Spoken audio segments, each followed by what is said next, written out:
Good morning, everybody. Welcome to day 2 of the Choose Clean Water Conference.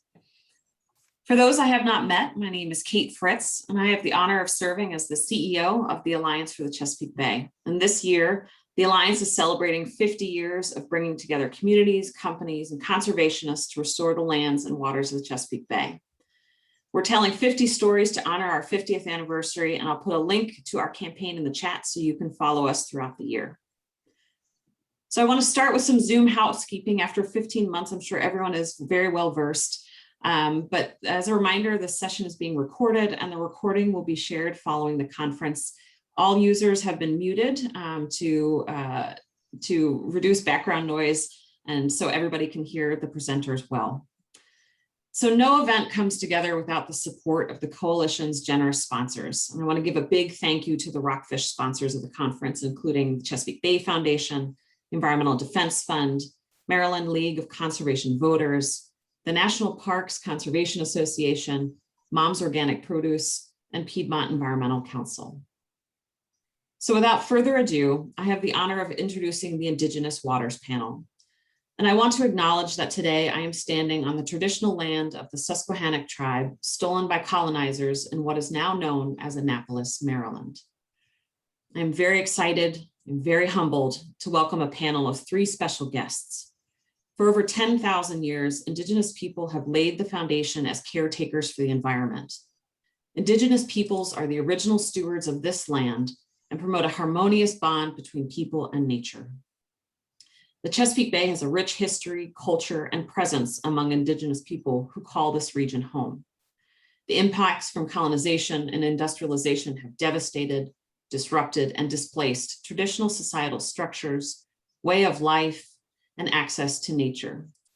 Through it all, Indigenous peoples continue to build community as stewards of the land. Indigenous people continue to fight for clean water, equitable justice, and equal representation, despite living in a colonizer society that perpetuates generational harm and inequities. But despite these adversities, Indigenous tribes and descendants continue to advocate for clean water on behalf of their ancestors and in support of future generations.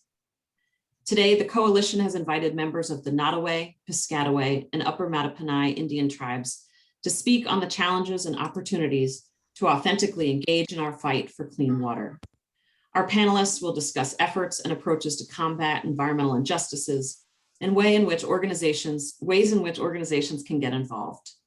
I hope you will listen with your heart and be fully present for our panelists this morning.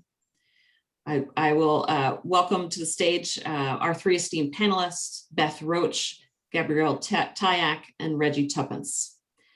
But right now, I'll hand it over to Mariah Davis to help facilitate the panel this morning. Mariah? Great.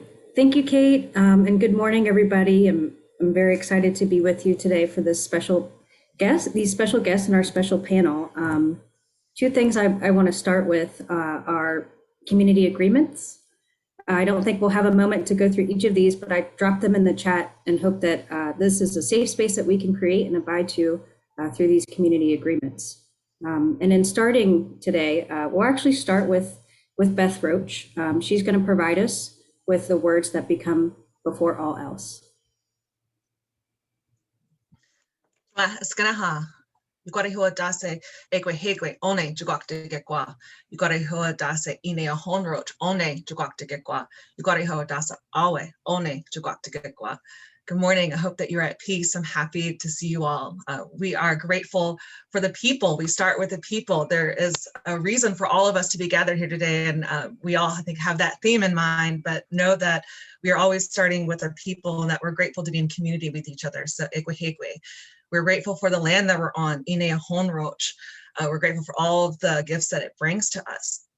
And with that, we become one mind. And we're grateful for all of the waters, our shared waters that connect us all, that give us such life.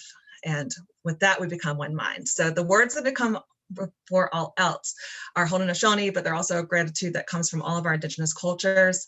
As we go through our introductions, we'd love for you also to join us in acknowledging the water and the land and the people that support you and your community. And so if you know the land that you're on, the the tribes associated with it, please drop that in the chat, and also let us know what waterway and watershed you're in, and they'll circle back to me. Beautiful. Thank you so much, Beth. So I've got a set of questions here I'd love to ask the panelists, and we'll just go right in. And I'll ask Gabby to please introduce herself and to also speak to your relationship with the life sources that we have and your perspective and your relationship to them where you are. Life sources meaning nature, air, land, and water. Yeah, well, thank you, and good morning and Thanksgiving, Swanishi, to you, Mariah, and to all who have supported us to come together in this circle space. And I just want to also say and acknowledge that it is so powerful to hear words in language coming out of our Chesapeake spaces and recalling ancestors and pulling us together. There's a great deal of restoration and regeneration and hard work that has gone into my sister Beth being able to present that to you today. So I just wanted to say that, because that's part of the relationality. As you mentioned, I am a member of the Piscataway Indian Nation. I'm also a historian and scholar and community advocate. Piscataway itself, the word Piscataway means where the waters blend. So within our own tribal name, it evokes and melds us into the waters.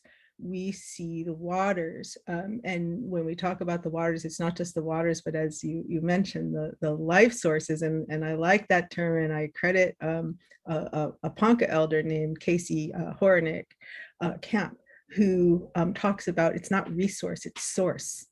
We don't talk about resources, we talk about sources.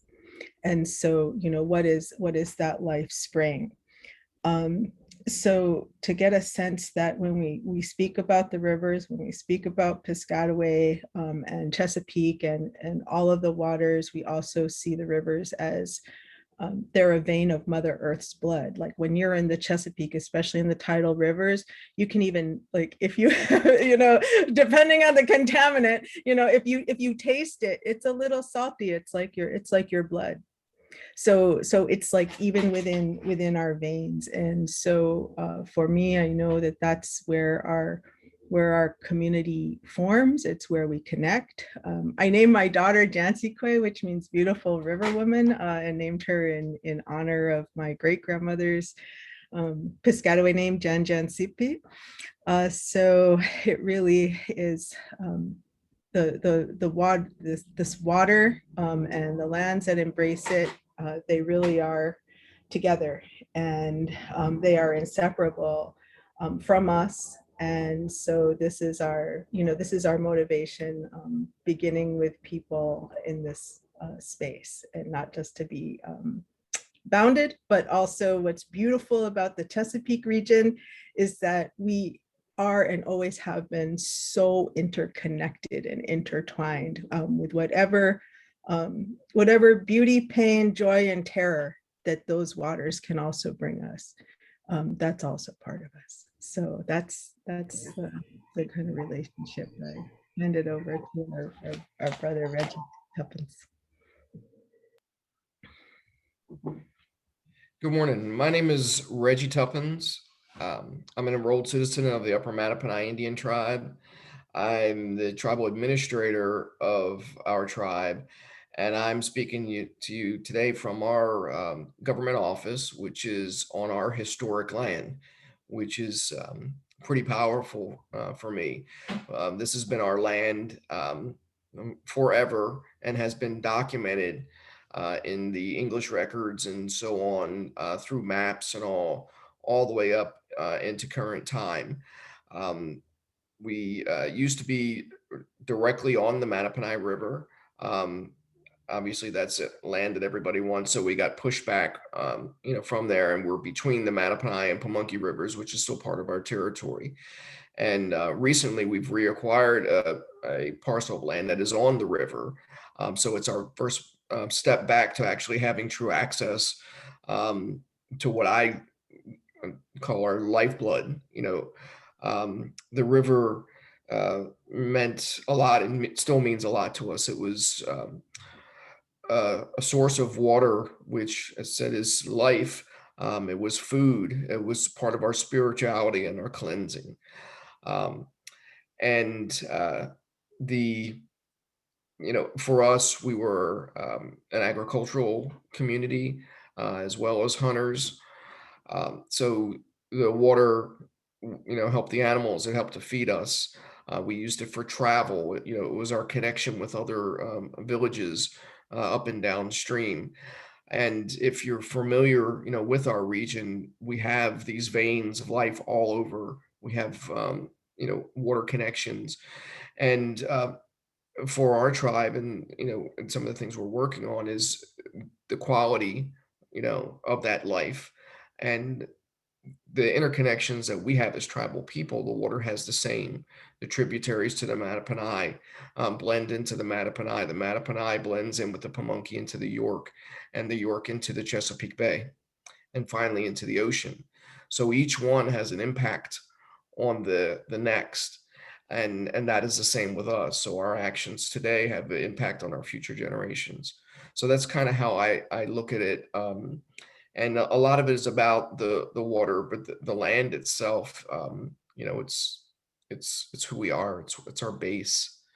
And the air is as much as the water. You can't live without it. So all of those together, I think, really gives us our strength, grounds us into who we are.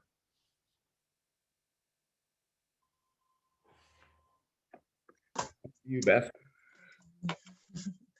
Nottoway, Gabby, and Reggie. I get so lost in your all's words. I forget that I have to go talk now. So Nottoway Indian Tribe of Virginia, we are in a unique position in that we are really straddling that Chesapeake Bay region and the Albemarle Pamlico Sound. So I recently moved from Richmond, Virginia. I was born and raised in Surrey, Virginia, right across from Jamestown Island.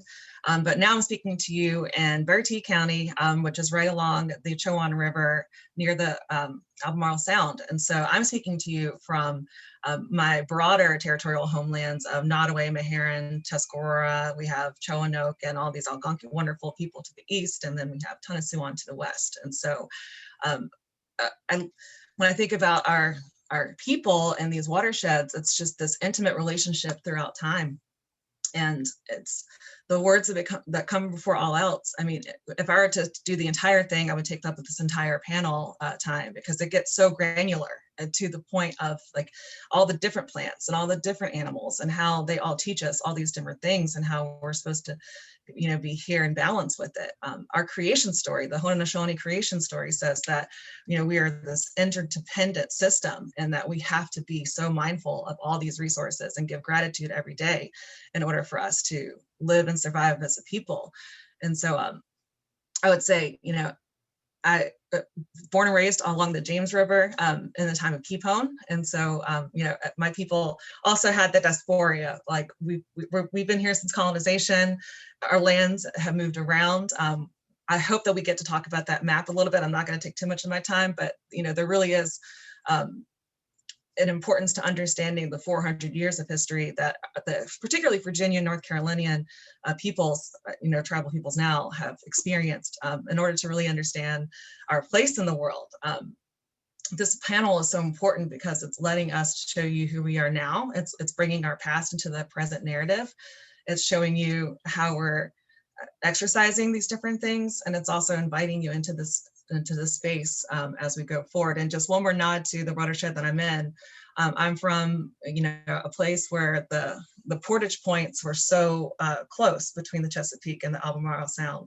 And so really the Nottoway people have always been in this place of mediation and just, always bringing all the people to the table. That's one of, I think, our really most critical tenets and how we are operating today. So Nottoway, happy to be here.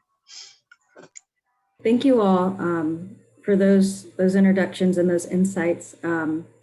Next question I'll ask is, what are some of the most critical, challenges that you have when it comes to protecting your life sources. And feel free, when you talk about challenges and solutions to those, to get into the mapping, because I know that, there's issues with data and how stories are being told, but really, want to start with what are some of the most critical issues that are facing your life sources. Please describe, any challenges, solutions that you have and what are facing your people.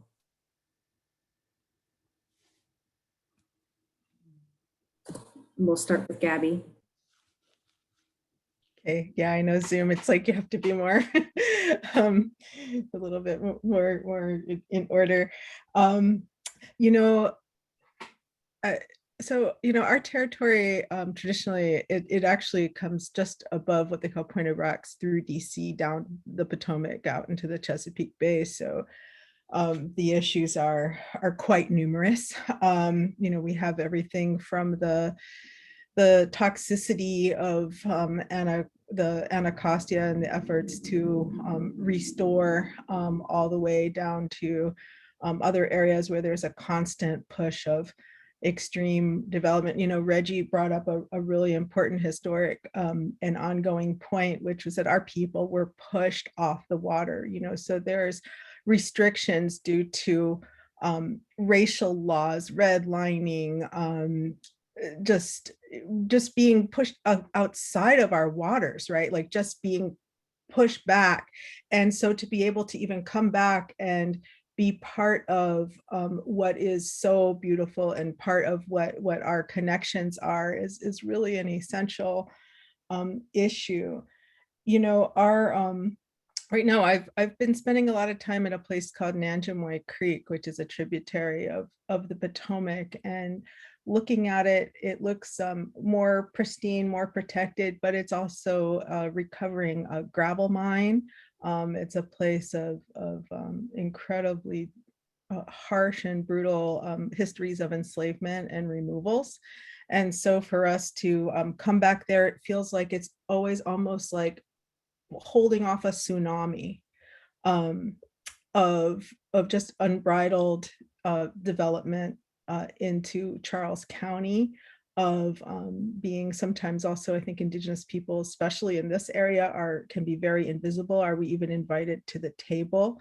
And when we are, we're small communities, so it's hard to pull. That's when we talk about actual resources to be able to move that in. So it's, I would say the main issue as well is to be understood that these places are cultured.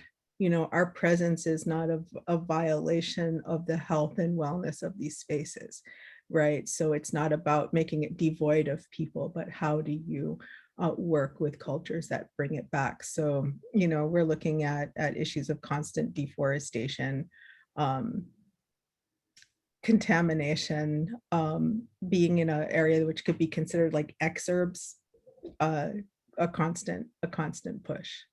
So, and then economic forces, having our people not be able to stay on their land, or very elderly people being the last people who have their water spaces, and the price points to be on our waters is so extreme, we get priced out.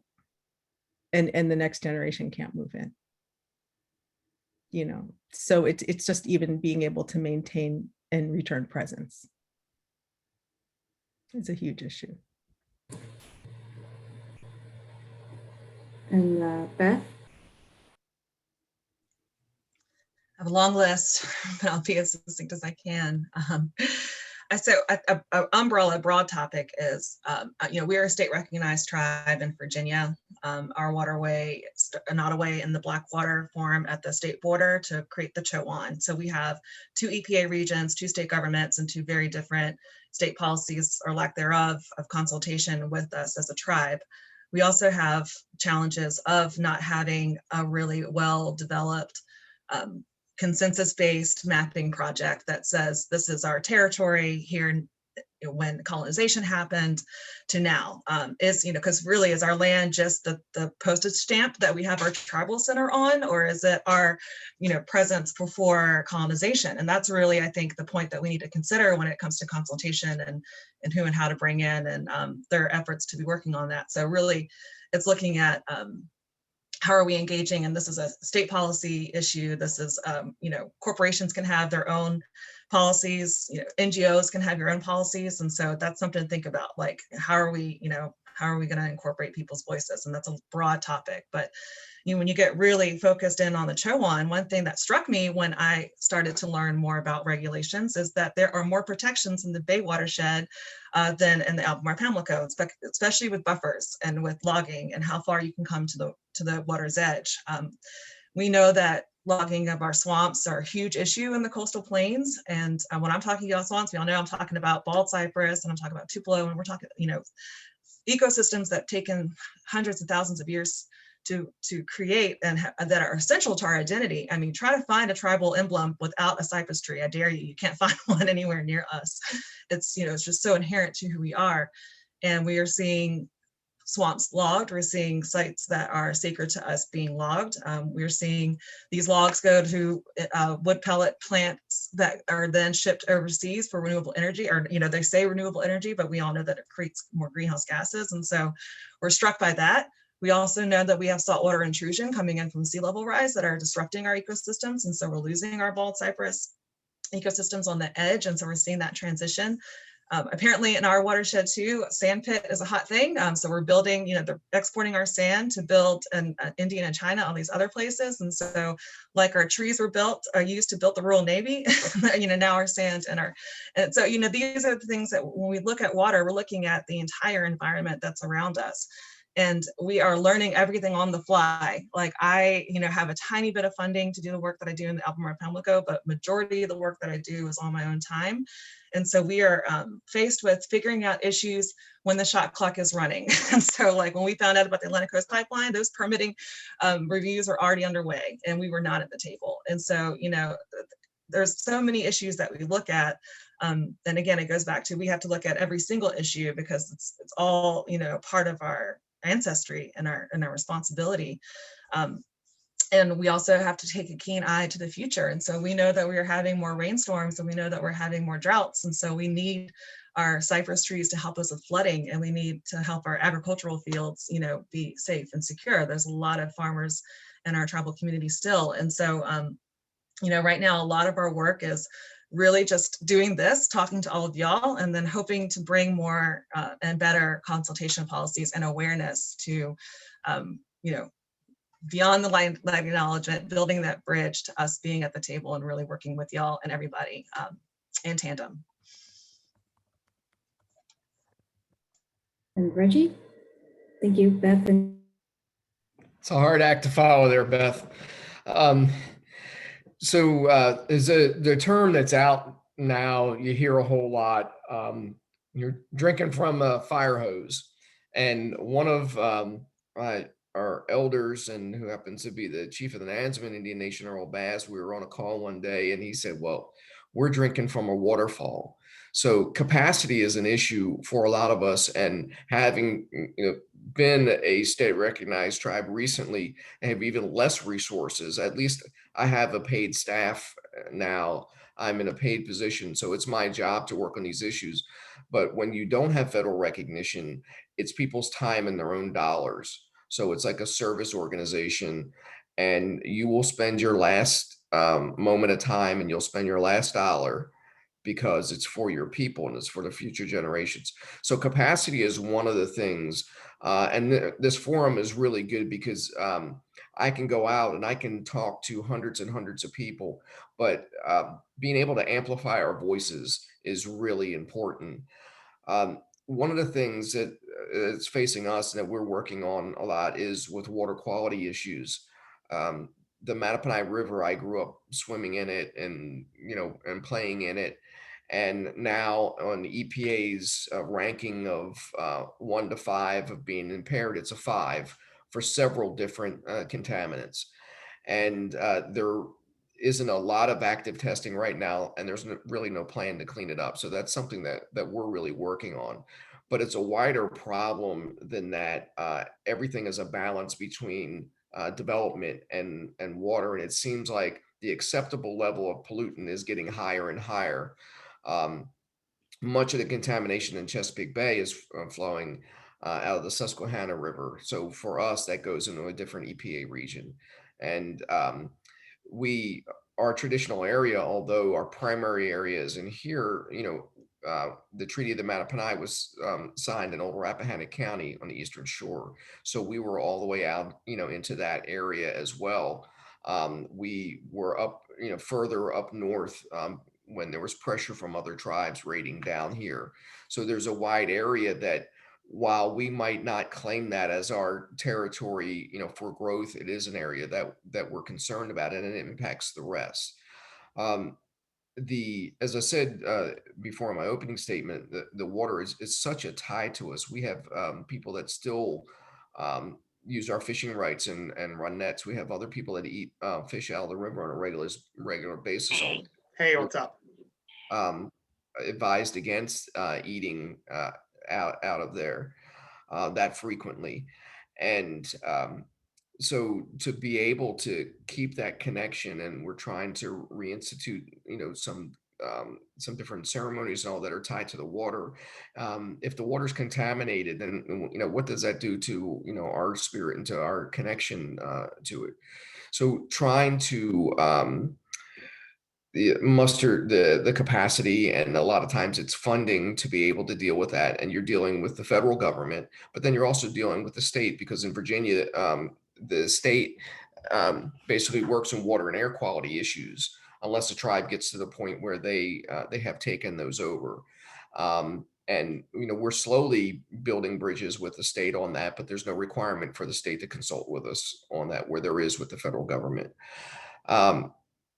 So that's our primary area. We do have some, air quality issues with that. And as Beth said, with mapping, and that's one area where, intertribally, we really have to work together, because where the Upper Mattaponi are, we have overlapping areas with the Pamunkey, with the Mattaponi, who are state recognized, with the Rappahannock. We're in very close proximity. So we're trying to work together because for the most part, we have the same goals with that. And having other partners out there, native and non-native, is really helpful, because when we try to do things, quite often our voice gets drowned out. I did see a question pop up in the chat about an advisory board or something with the Chesapeake Bay program. Unfortunately, right now, the governing board of that is made up of the governors of the states, and then the mayor of DC. There is no seat for tribal governments on there. And my personal opinion is that each of the tribal chiefs should have a seat, because we are sovereigns, and they're equal to the governors. Or actually, I would argue they're at a higher level than the governors. But being able to have that direct voice and not be an interested party. We're not an interested party. We're sovereign nations, and should be treated in such a way. Thank you for speaking to that, Reggie. So next question for everybody is, what makes tribal communities unique from other marginalized and BIPOC people? And how have tribal communities responded to the COVID-19 pandemic? And we'll start again with Gabby. Thank you. Well, I think actually Reggie nailed it with what makes Indigenous people distinctive. That we are nations that there's also levels of recognition. Most people don't understand what that actually means. So federal recognition means the reestablishment or establishment, or the acknowledgement of what is already there, which it should be a nation to nation. It's through treaties. It's a very intensive, long process. So generally on the Atlantic seaboard, people, because their treaties were with earlier bodies and then colonial powers, and because of all kinds of issues of racism and erasure, people were blocked out. So the journey to get back into the federal status is a long, arduous, and highly expensive, highly politicized one. So for example, both Beth's people, Nottoway in Virginia and mine, Piscataway in Maryland, are state, what we call state recognized. And even though we have these communities that are longstanding, our community has been, actually it generated out of the traditional areas, but also then because of the stealing of lives and the incursions, we really consolidated into a community that was associated with St. Ignatius St. Thomas Manor Church, which is down at Faulkner on the Port Tobacco River, and along the Potomac. So that's what makes us distinctive. It's not merely like a race and an ethnicity. We also have governing structures, long-term relationships that are mediated. So it's, there's overlap with other people, BIPOC, right? But that's why they put Indigenous, not just people of color, because it is a distinctive category. We also have not only national, local, and state sometimes agreements, but we also have, there's a UN convention, United Nations Declaration of the Rights of Indigenous Peoples, which also applies to us. So it's much more I guess, long-term collective and rooted in space, descended from place. And in this area, I just want to add, and I know we're like going out of time, but I just want to say that like generally here very invisible, service of I mean, this is all like voluntary and involuntary because there's a calling to do this, but I would also encourage the organizations that are represented here, consider not only about consulting and meeting with people or pulling in advisory committees, but also to consider, would you consider an actual staff member that would come from the communities, so it's not just like always like on the side, but pull in, just to actually pull in and bring it into center, bring our communities into center and more permanency, because otherwise we're also very vulnerable to shifts and changes in interests, depending on like who's in charge and who's gone and who's there. So there. Thank you, Gabby and Beth.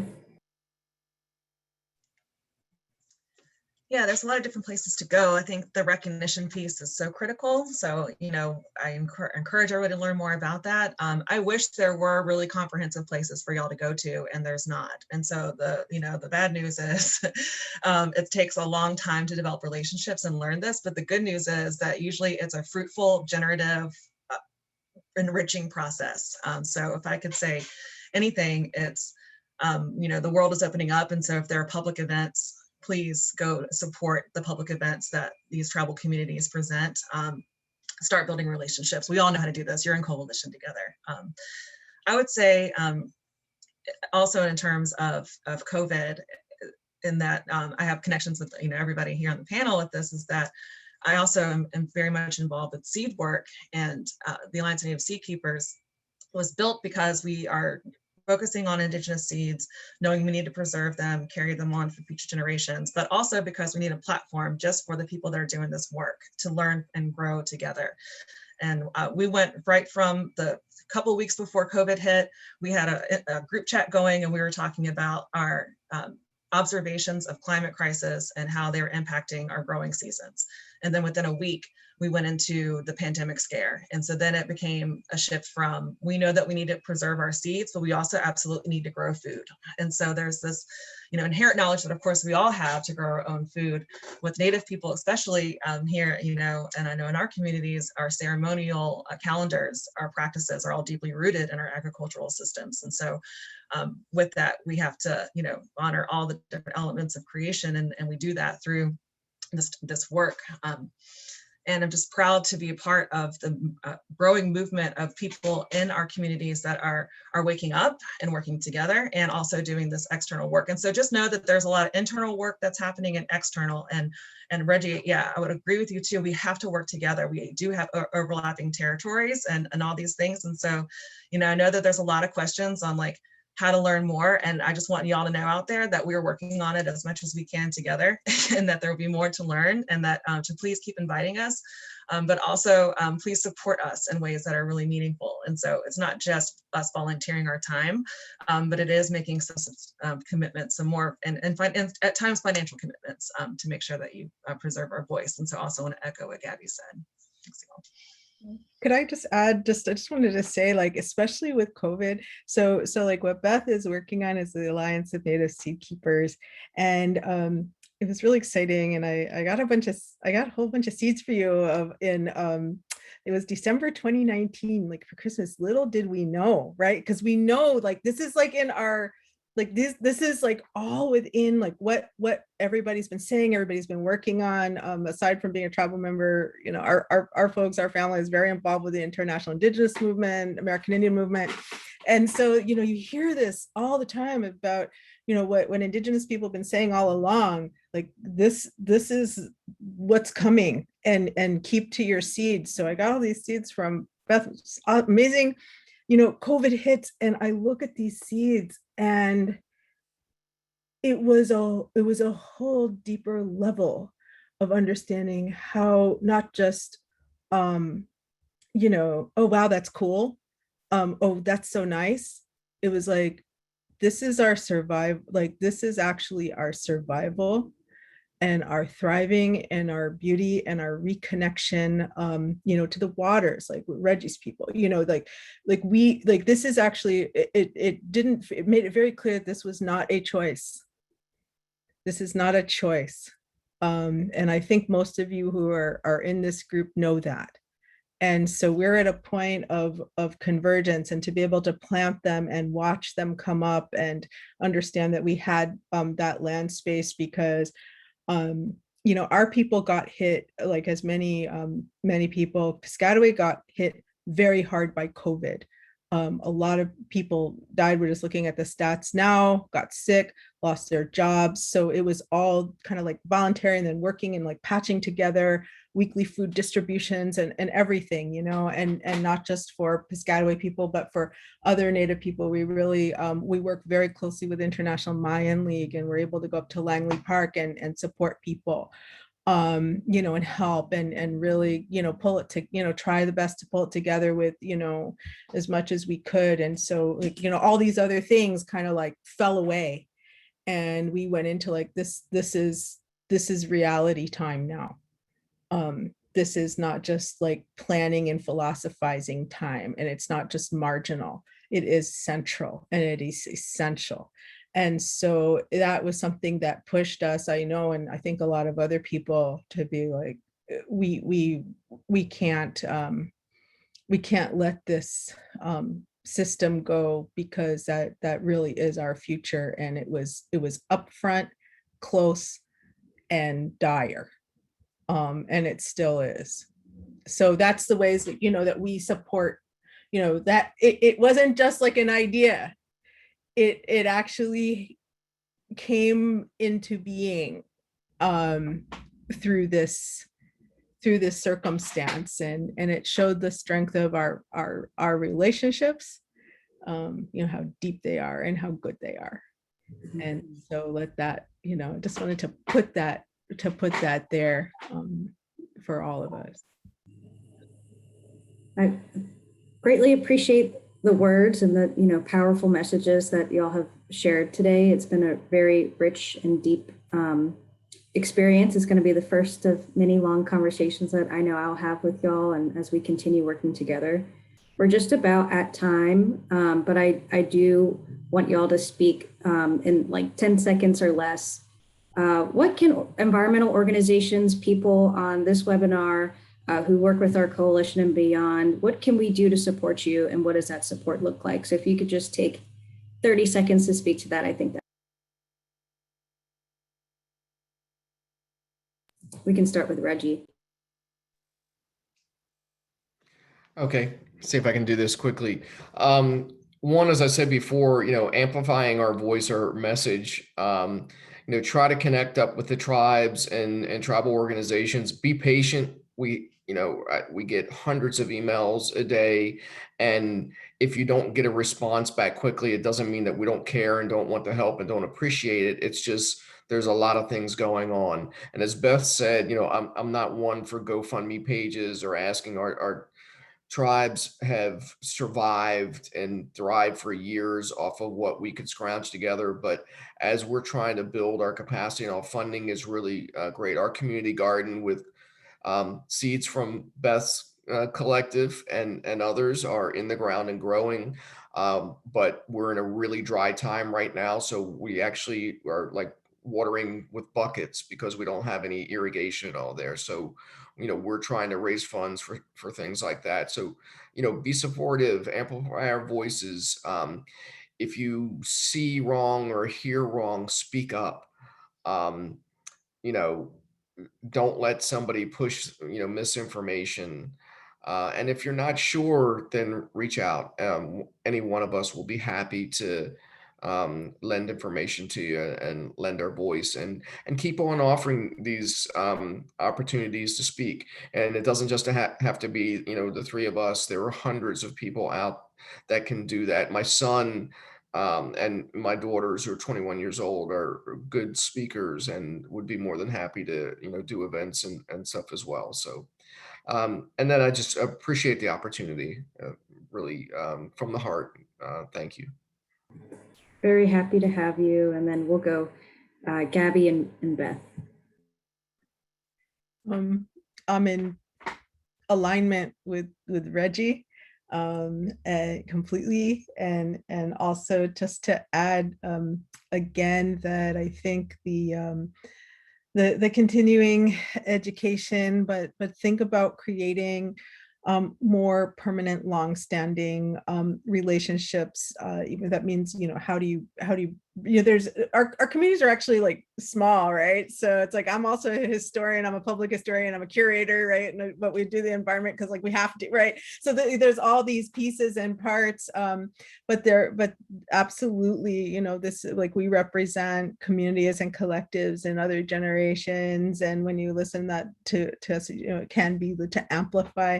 But do think about ways, if you're looking at creating advisory boards of directors. And again, I just want to say that I'm just going to be like super blatant on this, like think about staff positions, really, so that you do have it, like deeply incorporated. And I'm not self-promoting because I'm gainfully employed. I'm a professor. I'm good. But like, I'm just saying, like, just think about that. So that it's not just, these ideas are not just optional, but that they are directly within your leadership and within your make a structural commitment. I think is an important piece. And Beth? Really love what my dear colleagues have, brother and sister, have shared, and really invite y'all to, I know not all of you are from the Chesapeake watershed, but really think about the history of how it first impact, how it happened here, and just know that it's deep, and we don't expect you all to become historians overnight, but we really invite you to think about how colonization impacted us, how racism and how its tenets are built, and how you have white looking Indians and black looking Indians, and how that's a whole pluralistic universe. But know that you have champions, I think, in every community that are willing to work with you, and just be patient and keep inviting all of us out to speak, and trust that the work will flow. So Nottoway for having us here today. Thank you all again so much for making the time to be a part of this. If y'all feel comfortable doing so, please drop your information in the chat if you want to get connected to more of our coalition members. And to our coalition members, if you're interested in learning more about this group or getting in contact as well, you can always contact me. But I'm going to turn it over to Kim Coble, who's going to do some closing remarks. But thanks again, Gabby, Reggie, and Beth, for joining us and being here with us today. And Kim, I think you're on mute. Thank you, Mariah. And I just, wow. I'm going to be very brief, but I am going to go off script a little bit. I know I speak for Kate and myself that we are truly humbled to be part of this panel. It's hard to find words to summarize things, but I want to capture a few comments that are direct quotes from our speakers that I think illustrate what we just heard and also where we need to go. Gratitude, people, beautiful river woman, interconnected. Water is life and part of our spirituality. Land is our base. Water, land, air gives us strength. Actions today have an impact on our future. Intimate relationships across all time. The world is opening up. Start building relationships. Work, learn, and grow together. Thriving beauty and reconnecting to the water is not a choice. And I want to thank, first of all, I want to thank Mariah and the Choose Clean Water Coalition for creating space for this conversation. And Gabby, Reggie, and Beth for your inspiring and enlightening remarks. We are very appreciative for you sharing your perspective and helping us understand that fighting for clean water and what that means to Native people in the Chesapeake region. I know I speak for everybody that we are committed to supporting you and working with you as we continue to center equity and justice in all that we do. So I'm now going to turn to a few important logistic items. Following this session, please join us for our next round of breakout sessions. We're offering 3 45-minute sessions from 11:30 to 12:15. They include advancing watershed organization engagement in bay restoration efforts, cradle to grave, plastics life cycle threat to the Chesapeake, and the third one is identifying, addressing, and support for microaggressions. Please also plan on joining us for another set of roundtable discussions and virtual field trips. Those are in the, you can find those on our website. And also a really important reminder to go check out the sponsor booths. They are found on the event attendee website. Remember that when you check out the content, this earns you big points in the Choose Clean Water Conference game. And whoever gets first place on the leaderboard wins a free registration for our next year's conference in Richmond. Second place gets a 50% discount on registration, and third place will get a 25% discount. So please go check out our sponsor booths. Also, don't forget that tomorrow is Choose Clean Water Conference T-shirt day. For those of you who receive swag bags, be sure to wear your T-shirt tomorrow. And finally, a huge thank you to our Osprey sponsors: Alliance for the Chesapeake Bay, American Dairy Association Northeast, Audubon Naturalist Society, James River Association, Natural Resources Defense Council, Penn Future, Potomac Conservancy, the Hatcher Group, and the Virginia Conservation Network. We can't do this work without you. And most importantly, tomorrow morning, 9 a.m., a plenary session with Senator Chris Van Hollen. Be there. Have a great day, you guys. Thanks.